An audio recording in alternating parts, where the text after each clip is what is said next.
People will watch Fox News, CNN, NBC, but then they turn to CBN News. Okay, what's going on? What's God doing? And that is the tremendous privilege that we have had for 50 years of broadcasting to give us that biblical worldview.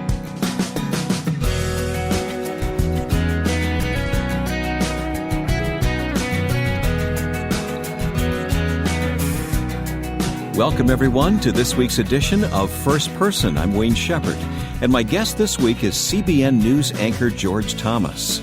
We're here every week at this time with guests who remind us of how faithful God is to guide and direct a life that is surrendered to Him. And if you've never gone to our website, I hope you will do that today. You'll find more information about our guest, as well as our calendar of what's coming up on future programs, and our growing archive of past interviews. You can listen online at firstpersoninterview.com and find us on Facebook at facebook.com/firstpersoninterview. A few months ago, I saw on television a reporter taking a trip to Siberia in the dead of winter to report on a ministry reaching out to a native group with the gospel. In checking further, I found out that the reporter is actually a news anchor on assignment for CBN News, and that he routinely travels the world in search of stories of God at work. Well, he's today's guest on First Person. His name is George Thomas, and we talked recently about his background that led to his career in television. Well, it began many years ago, Wayne, in a city called Lusaka, Zambia, in southern Africa. It began around 6 o'clock in the morning when my father would gather the family first for a time of prayer and devotion and worship, as our family would get together every day at that particular time. And then around 7 o'clock, 6:59 to be exact, we would hear the beeping sounds of BBC being broadcast from the United Kingdom. And then about a half an hour later, we would hear the broadcast of Voice of America, because I lived in a country that for 30 plus years was ruled by a ruthless dictator. One man, one party, one vote. Kenneth Kaunda, the president of Zambia, in essence held a very tight grip on the nation. He controlled all the media outlets, newspaper, radio, television. And so our only window to the outside world was listening to the Voice of America and BBC World Report. And it was our window. And it began really with the indoctrination, if I can use that word, that my father instilled in me about learning about the world. I like to joke that I grew up when I was 6-7 years old, learning about countries that I'd never heard of, African countries, Asian countries. And one of the things my father used to do is he used to smuggle, I use that word lightly, but he used to smuggle copies of The Economist, Newsweek, Time magazine into Zambia. He would, in essence, back then I thought he was forcing us. He would tell us, my brother and I, that we would have to read the magazine cover to cover and, in essence, pick a story that we thought was interesting. And during our devotions, we would have to give a presentation, a 5-minute presentation as to why we thought that particular story was of interest. I like to kid that my childhood wasn't spent reading Archie books or Spider-Man. It was The Economist and Time magazine. And so back then I hated my father for it. But today, all these years later, I love him dearly for it. At the ripe old age of 80, he continues to travel the nation of India, proclaiming the gospel of Jesus Christ and telling others about this man from Galilee. And so I'm indebted to him for, in essence, inspiring me, depositing in me my very core the love for the world and cultures and people. And so it started back then, and the privilege that I've had over the last 18 years to work at the Christian Broadcasting Network in the news department, almost a fulfillment, Wayne, of a dream that Yes. that was birthed many years ago. I can see that clearly, and it's easy just knowing that much of your story to see how God prepared you for the role that you have as a journalist now. By the way, your father is Indian or not? Yes, my ethnicity, Wayne, is I am of Indian descent. My mom and dad are Indians. I'm a full-blooded Indian, although I like to tell my African-American friends that I am more African than they are, and that always raises a few eyebrows. What you talking about, Willis? But I have African blood coursing through my veins. I was born in Dar es Salaam, Tanzania, what used to be the capital city of Tanzania. Today it's called Dodoma. But then I moved when I was 3 years old. I moved to the capital city of Lusaka, a capital of Zambia, called Lusaka, Zambia. My parents lived on the African continent for 55 plus years. My father, when he was in his early 30s, took a Titanic-esque ship from a port in southern India and sailed on the high seas of the Indian Ocean and landed on the shores of Dar es Salaam, Tanzania. A young man who was looking for a job in the banking world. He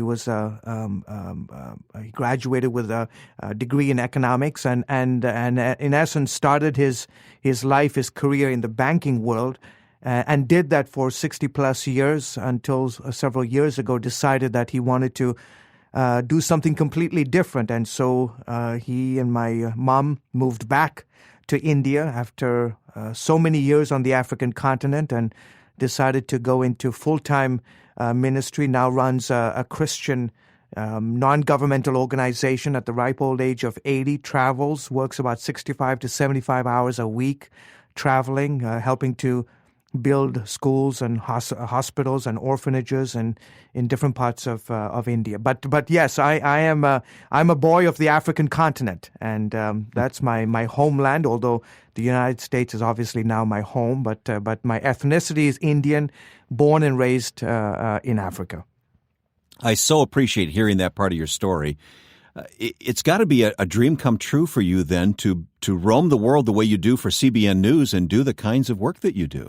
Oh, I mean, I could not have scripted this any better. I mean, this was just, one of the things that my father would instruct his kids was to every week to go to the embassy, United States Embassy in Zambia, and watch a daily broadcast.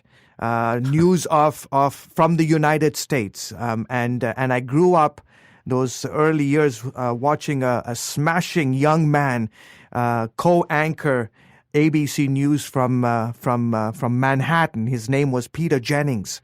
Yes. And I grew up watching him and had a fond affection for him and his career only because he was Canadian by ethnicity. That was his background, and had a love affair with the United States, had a love affair with news, and really wanted to grasp and understand the world he lived in. And so I kind of, I had this fascination. How does this young man look at the television screen and read all of this material? Obviously, I didn't know back then that there was this thing called a teleprompter. But I was fascinated. How did he know so much about the world? And so again, it goes back to this appetite, ferocious appetite for things global. And you're right. I just could not have scripted it. I often, when I have the chance to Skype with my parents every weekend, just a chance to thank him for, like I said, depositing in me a love for the world. And like you said today, 18 years of working at the Christian Broadcasting Network, working at CBN News, and truly having the privilege to see history unfold, to have a front row seat to major events that have taken place in the years, from covering the wars in Iraq and Afghanistan to covering the conflict between Hezbollah and Israel, from Beirut, Lebanon, watching Israeli precision-guided bombs fall less than 5 miles away from my location in Beirut, to walking the streets of Mogadishu to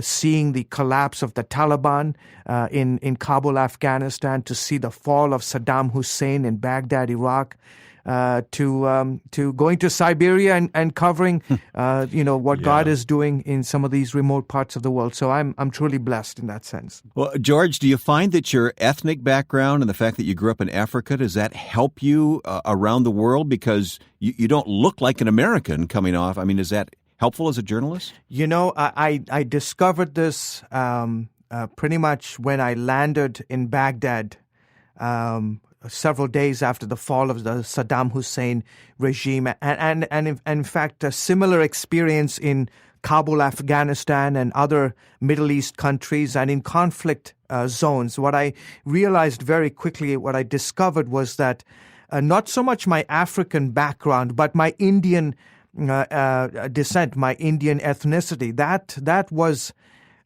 in so many ways an opportunity, a door opener, because many times one occasion in Kabul, Afghanistan, staring down the barrel of a gun and remnants of the Taliban roaming the streets after the fall of the regime, and a Taliban soldier with his gun pointed at me, asking me whether I was an Indian or a Pakistani, and not sure how to respond. Obviously, I was Indian, but I didn't understand at that split second the political relationship between Afghanistan and India. But suffice it to say, these Taliban soldiers immediately put their guns down when they realized I was of Indian background, and proceeded to say, "Indians and the Taliban are best friends. Please come, let's have tea." It was a moment of realization that thanks to Bollywood, I think perhaps your guests may find this very surprising, that today the number one country in the world, largest producer of movies in the world is India, is Bollywood. Yes. And today the influence of Bollywood and Indian movies around the world, especially in the Middle East, so many parts of Africa and Asia, has had a tremendous impact, and the view that people have of Indians. And so when they knew I was Indian, that was a real opener, because we would start talking about Indian actors and actresses and movies, classic movies that we've all seen as Indians. And so that definitely opened doors. But also, God has allowed me to have such a awesome background and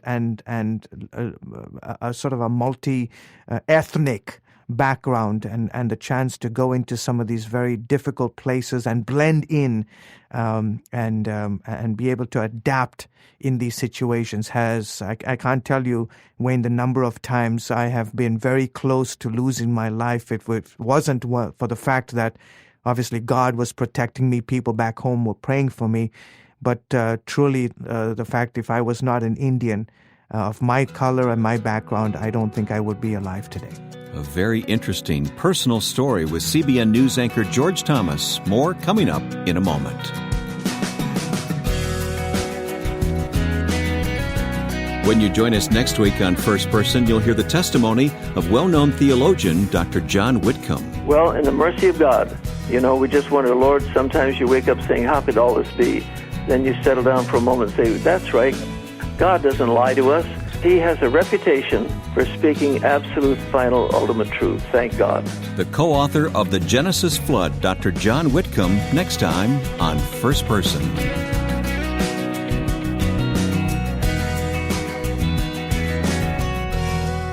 Talking with George Thomas, a news anchor, reporter for CBN News in Virginia Beach. And boy, what an exciting story, George, to hear how God prepared you right from the start as a young child to do what you do in life. It really is amazing to me. And I'm interested, though, when did faith become your own? When did it pass from being your parents' faith to your own faith? And then how about the marriage of your faith with the career of journalist? How does that work out? Two excellent questions. It was back in 1985 in Lusaka, Zambia. My parents were strong Christians, would drag me every Sunday to church, Wednesday night meetings, Tuesday home fellowships. I knew about this man from Galilee from a distance through the eyes of my parents, through the lives of my mom and dad, but struggled with this idea because I was so much of the world. I loved the world. I loved everything about the world and the friends that I hung out with. We did things that perhaps is not appropriate to share on national radio on such a format. But suffice it to say, I was not a good guy.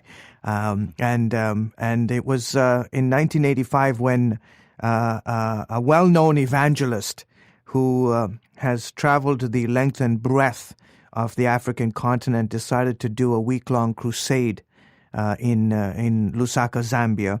And my father and our church was involved with organizing as well as putting it together with a collaboration with other churches in the country, and was dragged to it 3-4 hours a day for 7 days when I could have been roaming the streets of Lusaka with my friends and hanging out. You had no chance, did you? I mean, I was cornered. I was just cornered. And really listening, I just tuned out. I sat way in the back. I mean, there was 4,000 or 5,000 people and just was not engaged. But then the final day, this man started to talk about the book of life, and this idea of, is your name written in the Lamb's book of life? And he began to talk about heaven and hell, and I had this concept of hell is, okay, yes, there's a lot of fire, it's hot, but I can just get a couple of buckets of water and douse myself, and everything will be okay. And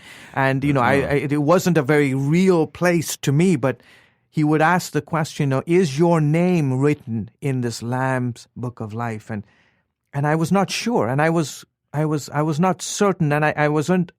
I didn't think that this God would allow such a wretched young man that I was, that he would even accept me the way I was. And there was this battle for an hour and a half of do I want to, is it possible that I can have my name, George Thomas, written, guaranteed that I would have a place in heaven, that I would be accepted the way I was, and that I didn't have to do anything per se, but open my heart to this man from Galilee and allow him to come into my life.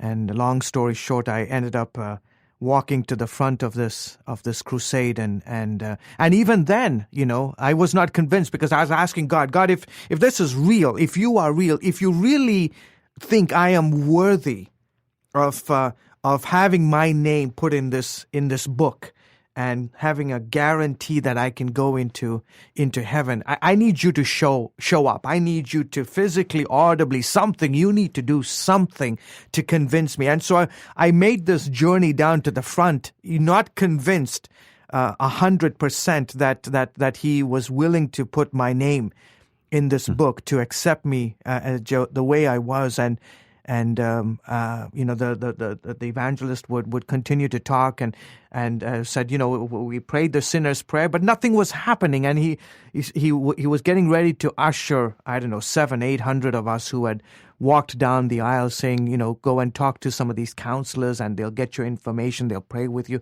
But nothing had happened, because I was like, God, you need to show up. You haven't showed up yet. And right before we were getting ready to exit off stage, the gentleman said, let's sing one more song.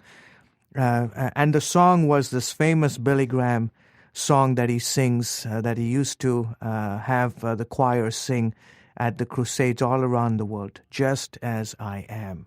Oh, I've heard it so many times. I'm getting a chill right now, George. Right at that moment, those words were a sign to me that this man, Jesus Christ, was saying to me, George, just the way you are, would you open your life up? All the baggage that you come with, the things that you have, the sort of spirit of disobedience that you had with your parents, and the rebellious spirit and attitude and all of your stuff, I'm saying to you, come just the way you are. And that, to answer your second question, Wayne, was the sort of the foundation of allowing me to do the things that I do today. And more importantly, I right out of college, when I came to the States, back in 1989. Went to Messiah College in Grantham, Pennsylvania, to get my bachelor's in journalism. And my first job out of college after graduating 3.5 years was in Washington, D.C. with the cable news network, CNN. And thinking like, wow, this is amazing. My first gig out of college. What a privilege, what an honor. Yeah, you didn't start at the bottom, No, did I you? didn't. And that was just like, because I realized, when I was called the intern king in my college because I did so many internships with the local television affiliates, because I knew I was in a rat race with thousands of other wannabe journalists graduating from college, and I knew I needed the experience, but I also knew that I had this love of the world. And when you get into the journalism television business, they always tell you have to go to Podunk, Idaho. Nothing against Podunk, Idaho, but you have to start at the bottom. Work your way up. Exactly, Yeah. you work your way up, and you make it to maybe some of the top 5 markets: Boston, L.A., Washington, D.C., New York, Miami, and so forth. But I was like, I don't feel like God has called me to do stories about the cat up in the tree, or the 5-alarm blaze that's taking place, or this murder on the streets of this town. That was just not something I wanted to do. And I said, God, you have got to move heaven and earth on my behalf. And so he did. And I had this incredible opportunity to first intern in Washington, D.C., in our nation's capital, and then eventually get hired. But I felt like God was calling me to be salt and light in a dark place amongst journalists in the secular world. But then something happened along the way, and was introduced to the Christian Broadcasting Network, and that was 18 years ago. And today, to not only report, Wayne, on the events that are taking place. I like to tell folks that CBN News doesn't necessarily do breaking news. When there's a breaking news event, I'll turn to Fox News or MSNBC or CNN. It's hard to beat all the. Yeah, you can't do it. And so, but what we do at CBN News is the ability to go behind the headlines, the stories that you won't necessarily see on your evening news national broadcast, and to spend quality time being able to report on stories. Not all of them, Wayne, have to deal with Christianity or aspects of faith, but be able to report on these various issues that are confronting our nation today and our globe, and provide it from a biblical perspective, from a biblical worldview, is just absolutely a thrill. CBN TV news anchor George Thomas joining us today here on First Person. George has filed stories from all over the world, and as you can tell, he has a real passion for communicating a Christian biblical worldview to his audience. You can learn more about today's guest when you follow the links found on our website, firstpersoninterview.com. And I'm glad you joined us for today's interview. The program you've just heard and dozens of others are all archived for online access anytime you'd like to listen at our website, firstpersoninterview.com. We've recently made some changes to the website and made it even easier to use, and I hope you'll look us up online soon. Once again, we're found at firstpersoninterview.com. First Person is also available as a downloadable podcast. You'll find us on iTunes, as well as through several smartphone apps, including Stitcher, Blueberry, and others. And if you're a Facebook person, you'll find us at facebook.com/firstpersoninterview. Next week, you'll hear Dr. John Whitcomb, who along with Dr. Henry Morris, co-wrote The Genesis Flood over 50 years ago, a book still widely in use today to support biblical creationism. Join us for that conversation next week. With thanks to my friend and producer Joe Carlson, I'm Wayne Shepherd. See you next time for First Person.